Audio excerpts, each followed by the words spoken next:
troops stationed overseas. This as the president doubles down on his dust-up with Chief Justice John Roberts. Good morning. I'm Rick Leventhal. And I'm Marthel Neville. Happy Thanksgiving. Hello. Nice to be with you. Cold outside. It's insanely cold here in New York. Bill and Sandra are off. Well, the president is set to address the troops any moment now. We will bring that to you live as soon as it happens. Meanwhile, the president's back and forth with Justice Roberts comes amid an escalating public debate over asylum. It all started when President Trump criticized a federal judge for striking down a new policy for asylum seekers.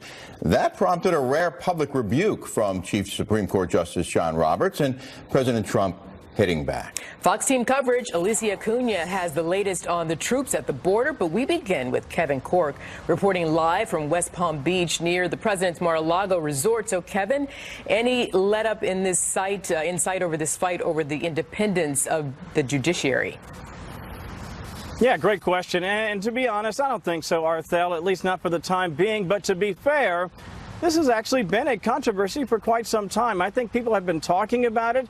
It's finally percolating to the surface now, where obviously the president is also weighing in. The latest example of judicial activism, say critics, is a repeated use of lower federal courts to issue nationwide injunctions to basically delay enactment of the president's policies.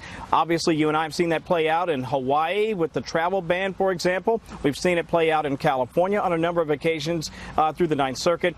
And the president yesterday or the day before was sharply critical of Judge John Tiger's decision to halt a change in the administration's asylum policies. That, of course, led the president to note that, yes, indeed, Judge Tiger was an Obama appointee. Well, about which the Chief Justice of the U.S. Supreme Court, John Roberts, said this: we don't have Obama judges or Trump judges, Bush judges or Clinton judges. What we have is an extraordinary group of dedicated judges doing their level best to do equal right to those appearing before them. That independent judiciary is something we should all be thankful for. No surprise, the president has been all over this on Twitter. In fact, even this morning, he said this: Justice Roberts can say what he wants, but the Ninth Circuit is a complete and total disaster. It is out of control, has a horrible reputation, is overturned more than any circuit in the country, 79%, and is used to get an almost guaranteed result. Judges must not legislate security and safety at the border or anywhere else. They know nothing about it and are making our country unsafe. Our great law enforcement professionals must, these are all caps, must be allowed to do their job. If not, there will be only bedlam, chaos, injury, and death. We want the Constitution as written. It is also fair to point out, Arthel, that John Roberts did not weigh in when President Obama was critical of some of the judges' decisions around the country. Just want to throw that out there for context. We appreciate that. And as we mentioned at the top of the hour, that we're waiting for the president's teleconference with the U.S. service members. What can you tell us about that, Kevin? Yeah, listen, this is a time-honored tradition, right? To spend a little time with those serving abroad. I mean, listen, by the thousands, U.S. service personnel are away from their families on this Thanksgiving. They're working like you and me and Rick and all of our great crew and staff. And so the president wants to acknowledge that, obviously, today with that teleconference. It's also important to point this out. They're doing this great work away from their families on this Thanksgiving holiday. And in many cases, Arthel, they're doing this even overseas.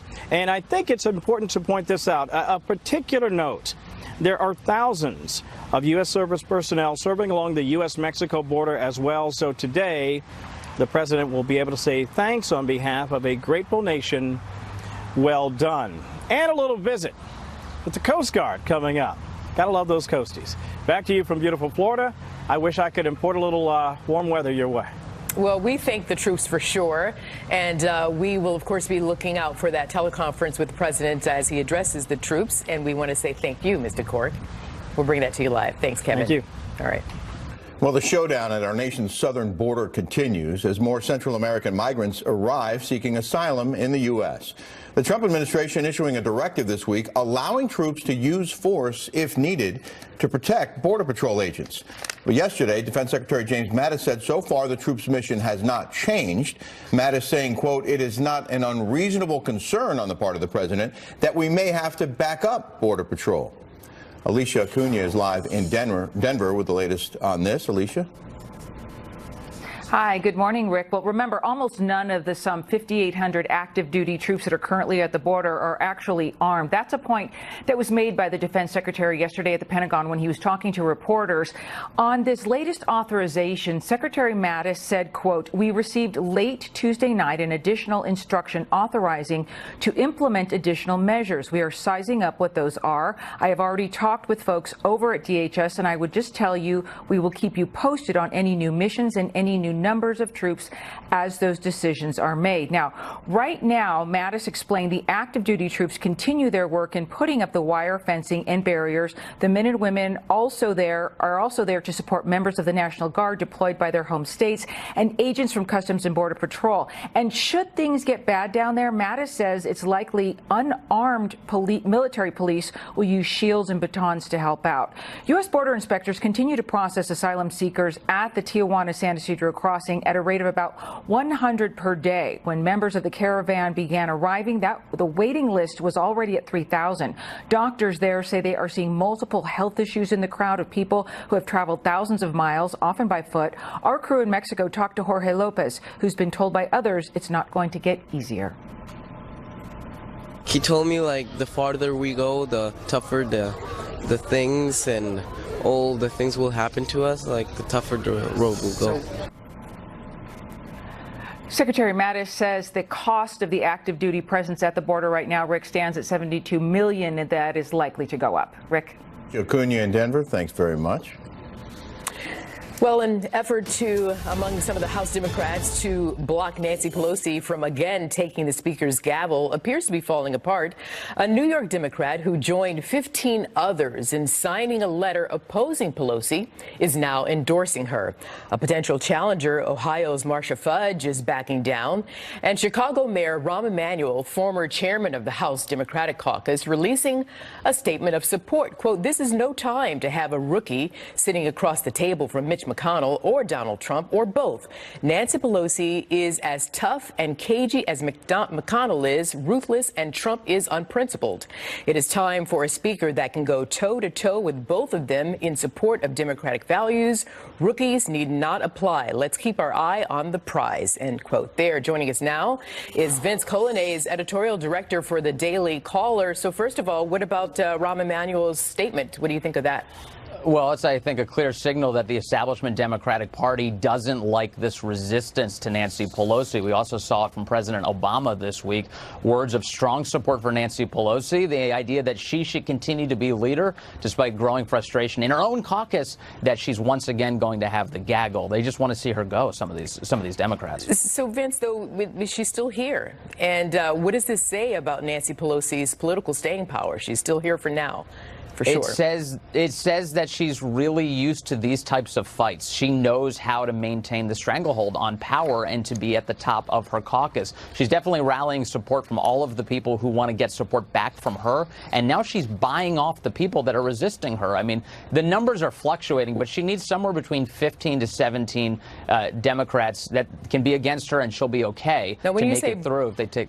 Buying off, what does that mean? I don't understand that she's buying off the support. Right. So these Democrats, in order for them to turn, so in Congressman Higgins' case in New York, he had earlier this year said that Nancy Pelosi is frenetic, she's out of touch, and she should not be leader. Then all of a sudden, in the last 48 hours, she has given him commitments to lower the age at which Medicare recipients can come in. So right now it's 65. He wants to lower it to 50. And so she's making political commitments to him and buying his support through those commitments. I want to show a tweet now from Alexandria Ocasio-Cortez, now supporting Nancy Pelosi. Here's the tweet. Quote, "All the challenges to Leader Pelosi are coming from her right in an apparent effort to make the party even more conservative and bent toward corporate interests. Hard pass. So long as Leader Pelosi remains the most progressive candidate for Speaker, she can count on my support." So, Vince, here's a question. If Minority Leader is elected as Speaker of the House once again, what's the first thing in Pelosi's playbook? I mean, is it to circle up House Democrats, present a game plan? What would that look like? And more importantly, how receptive do you think she'll be to those new voices in the House? I think she's going to have an open ear. I mean, that's what she's tried to do here. But ultimately, she's going to try and rein them in from their most intense sort of radical positions. Because remember, there is one word Nancy Pelosi has refused to say over the past couple of years, and it's impeachment. She has not gotten as far as some of her more progressive caucus has, and she's going to struggle to rein them in. Because here's the trick Democrats have to pull off as she starts her reign once again as Speaker. She wants to investigate the President of the United States, but she doesn't want the focus to be on how Democrats are using the levers of power to constantly harass him. She wants to make it seem like the president deserves this, that there's something that he's doing that's wrong, and convincing Democrats that they're being, dutiful and actually looking into the right things rather than simply harassing the president is the game that she's going to have to execute. So listen, we know it's the Democrats are going to be in the majority, but it's still a House divided. Quickly, Vince, how does Nancy Pelosi get the Republicans in the House to work with her? Well, this will be a big one. I mean, if the president continues to signal that he wants some of these bipartisan issues like criminal justice reform and infrastructure on the table early in this Congress, you may see some crossing of the aisle to work together on those issues. But any bipartisanship will have to happen very quickly, because the closer we get to the 2020 presidential election, the further apart these parties get as they campaign against one another. Okay, Vince Colonnese, we'll leave it there. Thank you. Thanks, Arthel. Yeah. And we're still waiting for the president's live teleconference with troops stationed overseas. We'll bring you that live as soon as it happens. Also, the dust-up between President Trump and Chief Justice Roberts being called unprecedented. But is it really? Our panel has analysis next. And hundreds of people are still unaccounted for in the deadly California wildfires. How rain is actually complicating the recovery effort. And parade watchers in New York City bundling up for the coldest ever Macy's Thanksgiving Day Parade. How, folks? How are they staying warm on 6th Avenue? No, thank you. I've got plenty to be thankful for. I haven't got a great big yacht to sail from shore to shore.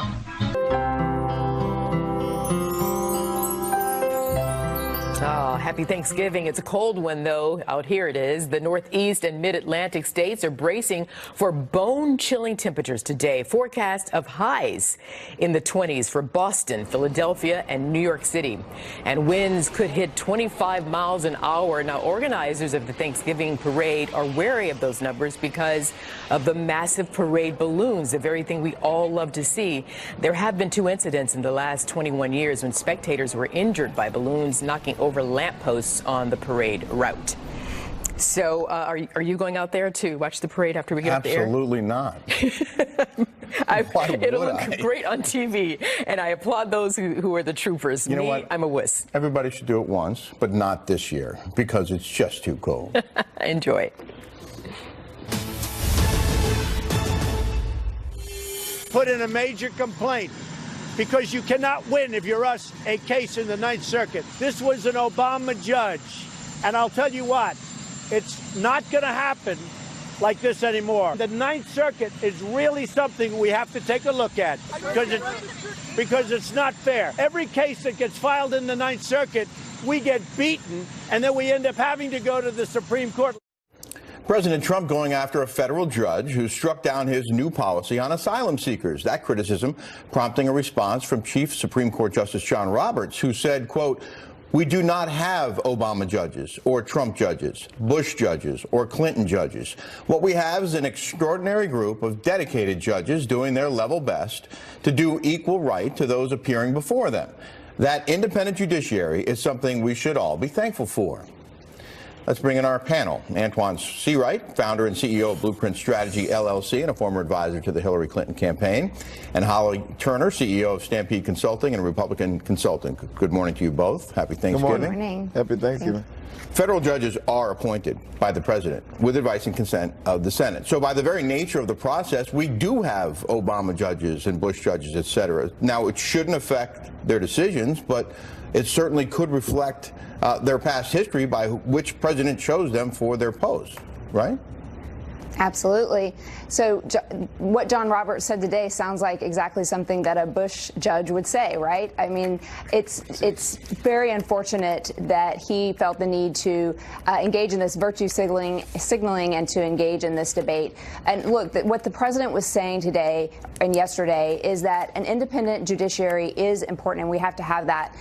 That doesn't mean that they are not going to have philosophical differences. Washington Times chief political correspondent Ralph Hallow had an article today that really did a great job of differentiating between these two issues.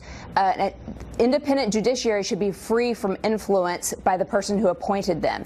That is not what the president is saying here. He's saying that there are philosophical differences in these judges, and the Ninth Circuit is overturned 79% of the time. So it is time to change that up over there. Is the president's criticism fair, Antoine, in your opinion? Of course it's not. Here's the bottom line. When judges pledge their allegiance to do their responsibility, they do not pledge their allegiance to the person who appointed them. They pledge their allegiance to do what's right by the Constitution.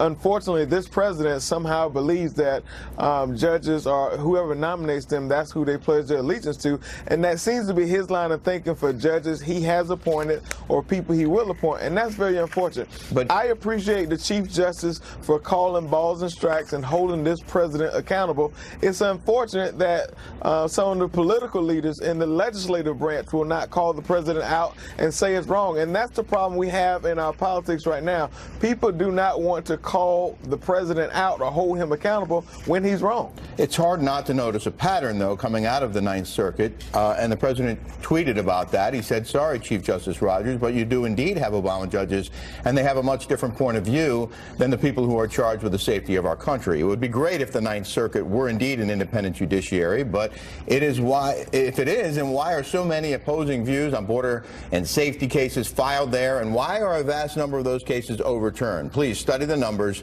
They are shocking. We need protection and security. These rulings are making our country unsafe, very dangerous, and unwise, he writes. Holly, not much you can do about it, though, is there? Well, there's not. I mean, there's some discussion of breaking up the Ninth Circuit. It is very large. It covers a very large geographic area of the United States. And ultimately, we just need to appoint more judges there that uphold the Constitution and want to interpret the Constitution. Judges that want to interpret the Constitution from what it means when it was written by our founders of this country. And that's the fundamental difference between Republicans and Democrats. Democrats think that the Constitution is a living, breathing document. Republicans don't. That's always going to be a difference.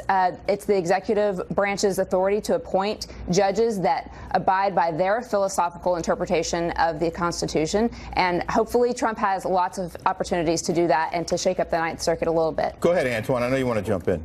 Of course I do. Look, we have branches of government. We learned that in basic civics. The legislative branch has a responsibility. The executive branch and the judicial branch has a responsibility. What the president is trying to do is shift the blame to the judicial branch for his failures to lead on immigration policies that should have been done while he had a Republican Congress and a Republican Senate. It was his failures. You cannot pinpoint your failures as president onto the judicial branch because of a ruling the way they interpret the Constitution. Antoine. And at the end of the day, I just hope that we do not go down this dangerous path of criticizing the judiciary branch of government. We're going to have to leave it there. Antoine and Holly, we appreciate your time on this Thanksgiving Day. Enjoy the holiday. And the oldest survivor of the attack on Pearl Harbor has passed away. How a hero is being honored today.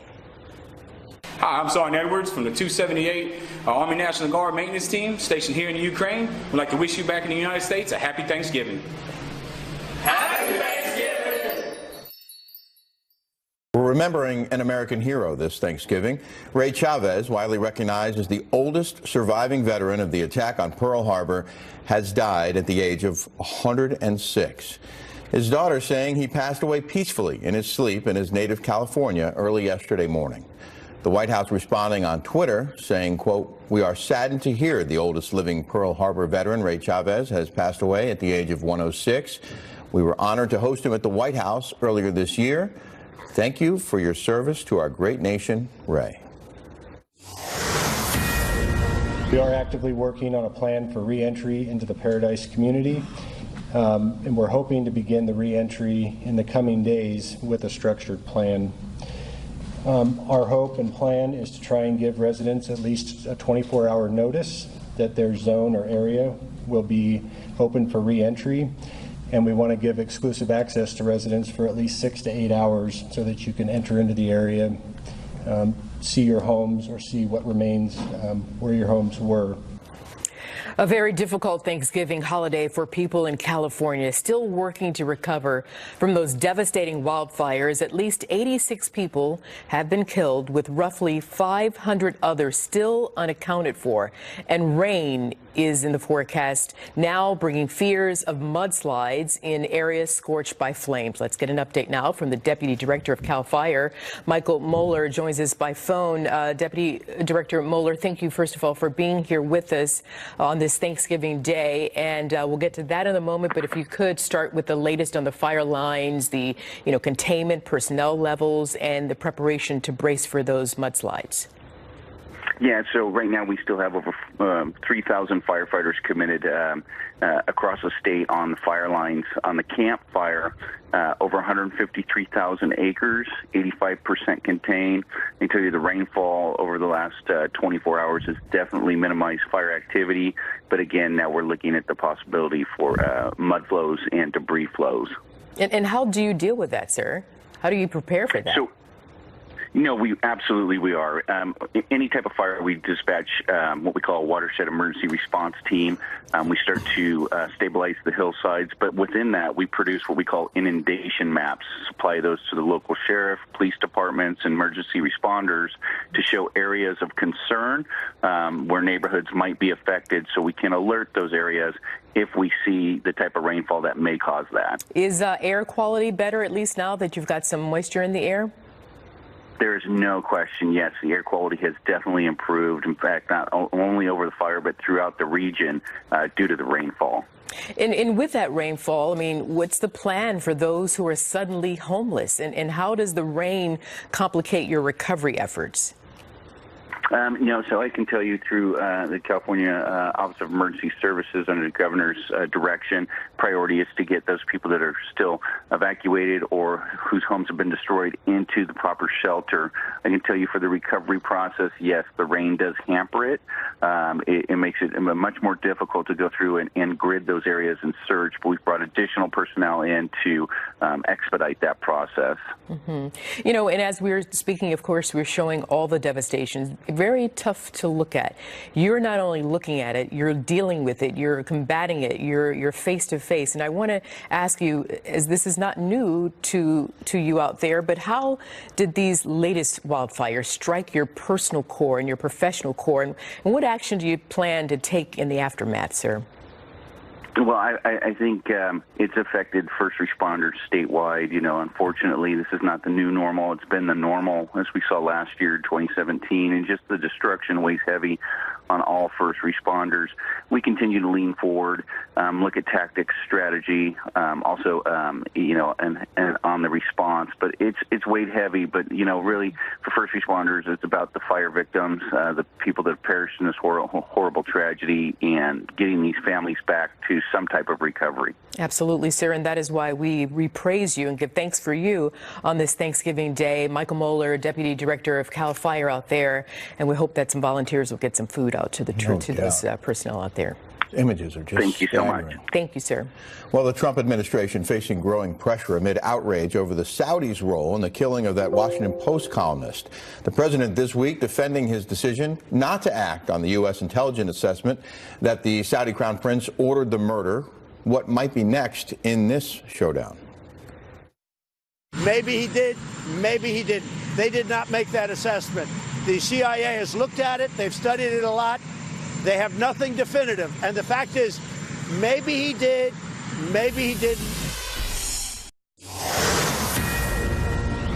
The Trump administration facing growing pressure now to slap tougher sanctions on Saudi Arabia amid backlash over the murder of Washington Post columnist Jamal Khashoggi by Saudi government operatives. Defense Secretary James Mattis says the U.S. must balance human rights concerns with the need for key strategic relationships around the world. Quoting here, presidents don't always get the freedom to work with unblemished partners in all things. For example, what's going on in Yemen. If you want to end the war, you're going to deal with Saudis. You can't say, I'm not going to deal with them. Niall Gardner is director of the Margaret Thatcher Center for Freedom. Niall, thanks for being with us today. It's my pleasure, Rick, and happy Thanksgiving. It's very grateful to be living in the greatest country on earth, actually, so a lot to be thankful for. I would have to echo those sentiments as well. Your reaction to what James Mattis said and what the president has done on this issue? Yes, I think that I firstly, has to be acknowledged that the brutal killing of Jamal Khashoggi was a great tragedy, and there has to be a strong U.S. response to this. And I think that the United States, is weighing up the big picture here. And as General Mattis pointed out, that there's an important strategic relationship between the United States and Saudi Arabia that has to be maintained. Yeah. And so the U.S. certainly has already acted in terms of sanctioning 17 Saudi individuals. Further sanctions may be implemented. Congress is certainly ratcheting up the pressure here as well. But at the same time, Saudi Arabia is an important U.S. strategic partner.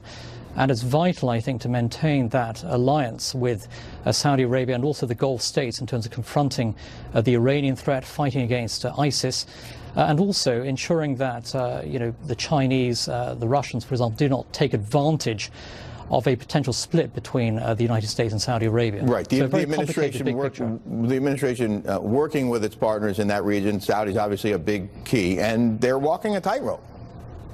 Absolutely. I think this is one of the most complex foreign policy scenarios the United States has faced for some time. And the reality is that sometimes U.S. partners do not have a perfect human rights record. And to say the least. If you look at the case of Turkey, an important U.S. partner in the NATO alliance, Turkey, for example, has an appalling record in terms of jailing hundreds of journalists. They've detained over 140,000 people since the 2016 coup attempt. Yet the United States still works with Turkey on the international stage. I expect that the U.S. will continue to work with Saudi Arabia while voicing, of course, very strong condemnation of what is a very brutal murder here. And there has to be, I think, a strong U.S. response to that. The question is, was the response strong enough? And there are critics, including Senators Graham and Corker, who don't think perhaps the president went far enough. Here's what they said. Saudi Arabia needs us more than we need them. It's not too much to ask an ally not to butcher a guy in a consulate. We've got to figure out a way to keep a relationship, but punish the individuals involved.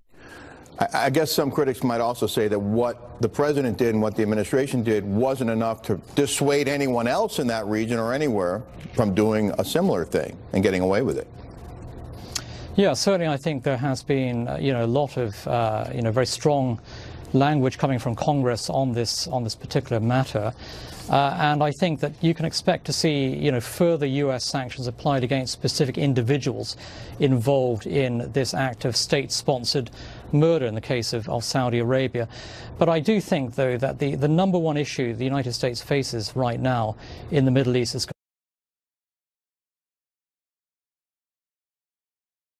to save American lives by confronting Iran's nuclear ambitions, Iran's support for terrorist organizations. And Saudi Arabia is an important partner in confronting that Iranian threat. And so I think we have to view, the big picture in terms of U.S. strategic priorities in the region. And, we are confronting, in the case of Iran, a brutal and barbaric regime that poses a deadly threat to the United States and its allies. And Saudi Arabia is a vital component of standing up to Iran. So I expect we're going to continue to see very close U.S. cooperation with the Saudi regime confronting the Iranian threat. Now, quickly, is there anything the president should have done that he didn't do? I think at the moment, the president is taking a realistic approach to what is happening. The United States government is still assessing all of the intelligence that is coming in on this. It is not rushing to judgment on matters. And I think that, as the world's superpower, the United States has to take a very careful approach to these things, ensuring that the entire alliance standing up to the forces of barbarism and evil on the world stage, especially represented by Iran, for example. It's important that we keep that alliance and that partnership in place. And so I think the United States is taking a very careful approach to the Saudi issue, and at the end of the day, I think it's important the world superpower does take a very, very carefully considered approach on this matter. Niall Gardner with the Margaret Thatcher Center for Freedom. Thanks very much. Go get yourself some turkey. Thank you. I will do. Thank you. All right, so the bill for turkey with all the trimmings can really add up, right? Well, especially if you have your holiday meal at the Old Homestead restaurant here in Manhattan. The steakhouse is serving the most expensive Thanksgiving dinner in the world. It feeds 12, includes a 25-pound turkey topped with gold flakes. It's usually how I do it. Plus caviar, of course, but not all the treats are edible because nestled inside the bird are the keys to a new Maserati. So the price of the meal, in case you're wondering, including the car, is $150,000. Okay. I mean, who's doing that? It ain't me. I don't know. It just seems Who does silly. That's I don't. Well, they got what they wanted. They got on TV, and Old Homestead is kind of awesome. I love their steaks. I have to say. So this Thanksgiving, you should not have romaine lettuce on your plate. You know that, right? That's because there's a massive recall after a nationwide E. coli outbreak. More on where officials say it's likely stemming from. Via teleconference, let's listen in. We'll take solace in knowing that all of the American the nation's doing well economically, better than anybody in the world. We're the hot nation of the world, and it's nice to know you're fighting, and you're fighting for something that's doing well, and that's our country. I want to begin by welcoming Colonel Stephanie Barton and the men and women of the 101st Airborne Division. These are real warriors, and you have the Resolute Support Sustainment Brigade, and they are joining us from Bagram Airfield in Afghanistan, where our soldiers are providing invaluable aid in combined joint area operations throughout Afghanistan. You are doing an incredible job. A lot of progress has been made, and your courage truly inspires us all. We know what you're doing, and we watch it. But oftentimes, we're watching it every night during the news, and we know it's dangerous, and we also know that you've had an unbelievable impact. Joining us from Al Jabar Air Base in Kuwait is the Central Command Response and Crisis Response Special Purpose Marine Air Ground Task Force. Lieutenant Colonel Sam Howie, you are really great Marines, and you're the embodiment of honor and courage and commitment. It's incredible the job you're doing. I particularly want to congratulate you on the work you've done to crush ISIS from the air and from the ground. And really, it's big progress has been made. They're very close to being gone, and we like it that way. But you have shown incredible courage, and I have to say you've shown great leadership. So thank you very much. And Lieutenant Colonel, thank you very much, and we'll be talking to you in a little while. Happy Thanksgiving as well to Captain Pat Anafin and all of the sailors aboard the USS Ronald Reagan. Great ship. Your ship's motto is one that we embrace every day: peace through strength. That's what the motto is, and we have that motto at home. Everywhere the 7th Fleet sails, the USS Ronald Reagan is an enduring symbol of American might, American strength, American power, and really American goodness in so many ways. From the United States Air Force, we're joined by the 455th Air Expeditionary Wing, which is supporting Operation Freedom's Sentinel and NATO's Resolute Support. Brigadier General David Lyons, thank you very much, David, as the commander. And I want to congratulate you on every minute of the 455th for your outstanding work. Not only have you destroyed hundreds of ISIS, and actually far more than hundreds, and many Taliban targets, but you protect coalition ground forces throughout the region, and you protect them like nobody else. It's incredible the job you do, and I just want to thank you all for being on, and I have to say, General, it's great to speak to you by teleconference and by phone because your reputation is an incredible one. Representing the U.S. Coast Guard, our crew members from 6 Coast Guard cutters, from the shore support teams that are part of Patrol Forces Southwest Asia, which is the largest Coast Guard unit outside of the United States. And I'm actually going right now, I'm in Palm Beach, Florida, and I'm going over to your local Coast Guard station, and we're going to spend some great time with the men and women of the Coast Guard. They have, from a lot of standpoints, you could call it branding, you could call it whatever you want. The job they've done on hurricanes in this country, they've saved thousands and thousands of people. In fact, in Texas, they saved over 12,000 people. If you think of what that means, over 12,000 people. They went into seas and they went into areas that nobody else would go into, and it was incredible what they've done in Texas, what they did in Florida, what they did in Puerto Rico. The Coast Guard has really become a symbol of strength and perseverance and toughness and genius, actually. It's purely genius. So hello to Lieutenant Nicholas Hartman, who is the commanding officer of the cutter Aquanet. And I also want to congratulate Seaman Christopher Wilson on being selected for A school. That's A, like in A. That's the best, right? Seaman Wilson, you truly make us proud. Congratulations. That's a big deal. Going to that school is like going to the Wharton School of Finance if you happen to be doing what you do. And to everyone in today's video conference also, I want to thank you all for serving. Today we thank God for the blessings of having you people be our heroes, and you really are our heroes. And your families are back here, and they love you, and they respect you, and they look forward to seeing you, because you're the ones who keep America safe and strong and free. You do a job like nobody else, and it is really great respect that we all have. You are very much appreciated, like you wouldn't believe, by the American public, by the citizens of our country. I want to maybe start with the Air Force, and I know that Brigadier General David Lyons is on the phone. And David, tell me a little bit about what you're doing. Our mission here, we defend the 2 busiest airfields in Afghanistan, Kandahar and Bagram. We support our teammates and our mission sets, and then we deliver decisive combat air power across the entire country of Afghanistan. And Mr. President, I know you can't see us right now, but you've got 150 airmen in this room that would love to say Happy Thanksgiving to you. Vultures, what do you say to the President? That's great. That's really fantastic. How are things going over there? Are you looking up? How is it looking to you? You've seen it. You've been there a while, and you've seen what's going on. You know what's happening better than anybody. How do you find things going?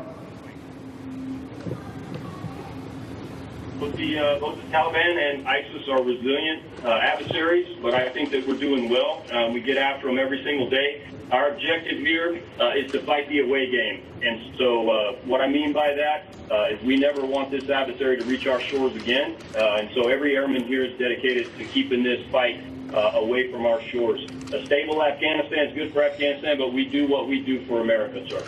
Well, you said it better than anybody could have said. Keep them away from our shores, and that's why we're doing the strong borders. You probably see over the news what's happening in our southern border and our southern border territory. Large numbers of people, and in many cases we have no idea who they are, and in many cases they're not good people. They're bad people. But large numbers of people are forming at our border, and I don't have to even ask you. I know what you want to do. You want to make sure that you know who we're letting in, and we're not letting in anybody, essentially, because we want to be very, very careful. So you're right. You're doing it over there. We're doing it over here. And your people at the border, we have the military at the border for the first time. I don't know if it's ever, or certainly there's never been a presence like this, but we have a very powerful border now. We have the Cosentina fencing, and we have things that people don't even believe. We took old broken wall and we wrapped it with barbed wire plus. I guess you could really call it barbed wire plus. This is the ultimate. And nobody's getting through these walls, and we're going to make sure they're the right people. because that's what you and your family want, and all of your families, that's what they want. And that's why we're all fighting. You know, we're fighting for borders. We're fighting for our country. If we don't have borders, we don't have a country. So we're doing very well on the southern border. We're very tough. We get a lot of bad court decisions from the Ninth Circuit, which has become a big thorn in our side. We always lose, and then you lose again and again, and then you hopefully win at the Supreme Court, which we've done. But it's a terrible thing when judges take over your protective services, when they tell you how to protect your border. It's a disgrace.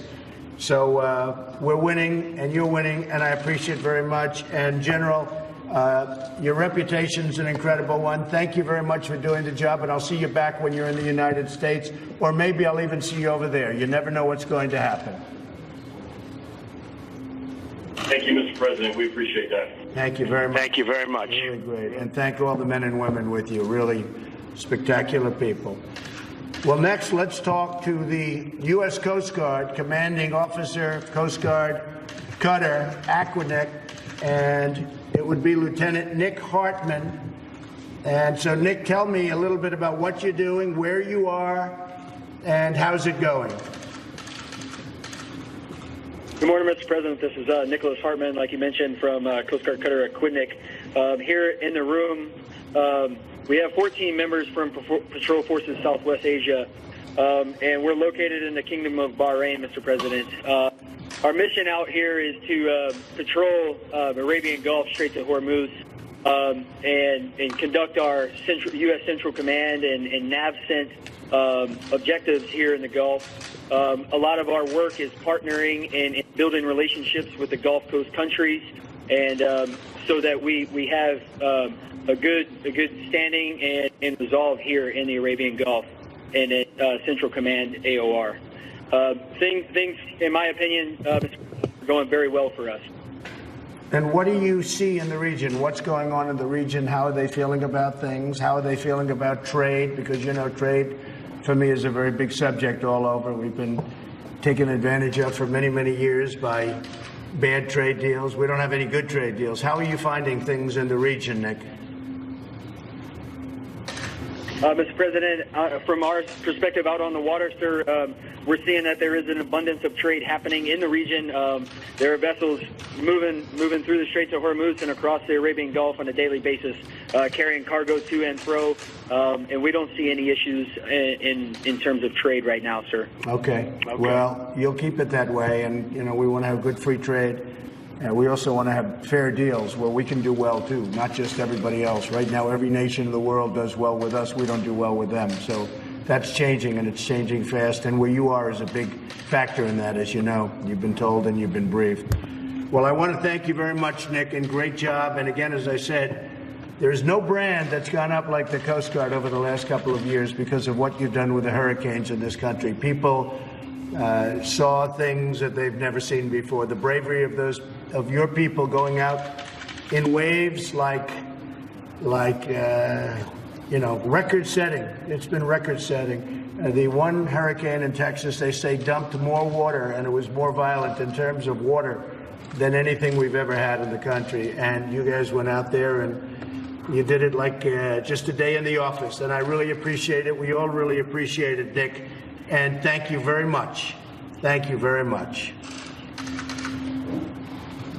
Thank you, Mr. President, and happy Thanksgiving. Thank you. You take care of yourself. Let's go to the Army.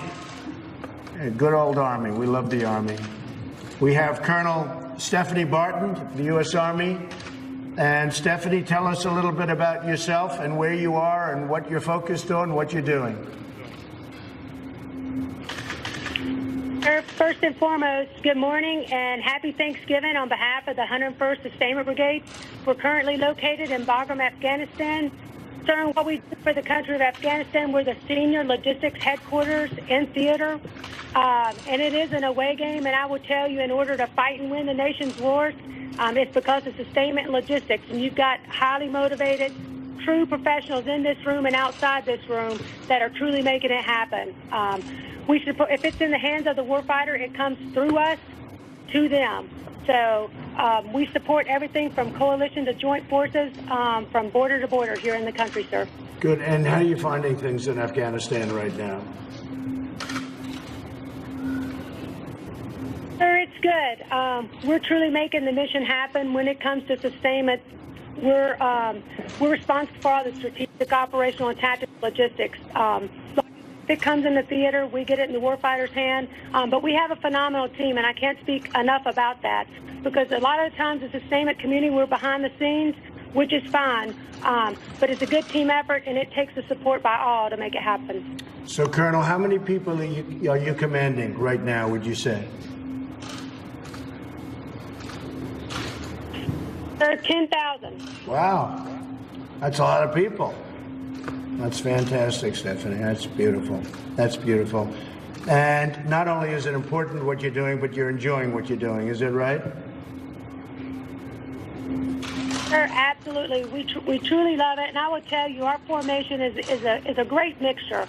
We have all the Army combos from the active duty, National Guard, Reserve. We have Army, DOD civilians, and civilian contractors that literally we all come together and make this mission happen. So we do hate that we're not with our family and friends today, but I tell you, we are a close family here, and I'm truly happy to be a part of it. It takes the whole community, from green suiters to civilians, to make it happen. And sir, you would be very proud, because we truly are. It's fantastic. We're proud of you. And